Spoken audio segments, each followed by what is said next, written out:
Bonjour, ici Mélanie Raymond pour CIGM TV. Nous venons de vous présenter sur CIGM TV une vidéo vous expliquant qu'est-ce que l'ocre ferreuse. Mais est-ce que l'ocre ferreuse peut être un vice caché? Pour le savoir et connaître les obligations des agents immobiliers en matière d'ocre ferreuse, j'ai rencontré Maître Martin Fortier, qui est avocat associé au sein de l'étude de Chantal Damour-Fortier. Maître Martin Fortier, bonjour, merci d'être avec nous aujourd'hui. Ça me fait plaisir, merci beaucoup. D'abord, est-ce que l'ocre ferreuse est un vice caché? Bonne question. Ce n'est pas l'ocre ferreuse en tant que telle qui constitue la problématique, mais plutôt lorsque l'ocre ferreuse cause un dommage à la propriété. Puis la plupart du temps, ça va se manifester par des drains français bloqués.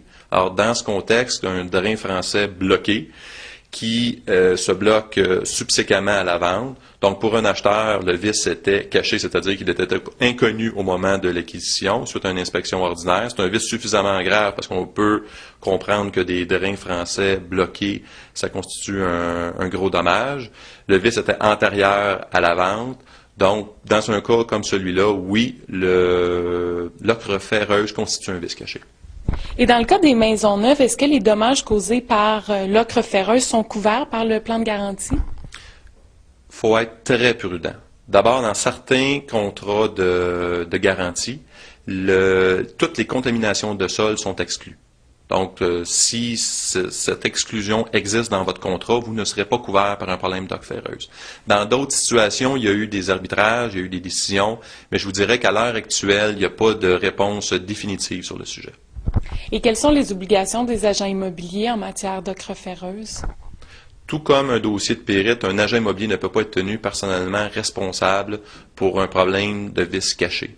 Donc, dans certaines situations, je pense qu'un agent immobilier qui connaît bien son domaine devrait suggérer à l'acheteur d'exiger une expertise pointue, à savoir s'il y a un problème d'ocre ferreuse potentiel relié à cet immeuble-là. Pour le reste, la prudence est de mise et de s'informer le plus possible. Maître Martin Fortier, merci beaucoup pour ces renseignements. Un gros merci. Finalement, il est important que l'agent inscripteur communique toute information pertinente relative à l'immeuble et que l'agent collaborateur procède à une visite minutieuse de la propriété. Dans un cas comme dans l'autre, n'oubliez pas de recommander à l'acheteur d'avoir recours à une inspection, si nécessaire. Ici Mélanie Raymond pour CIGM TV. À la prochaine!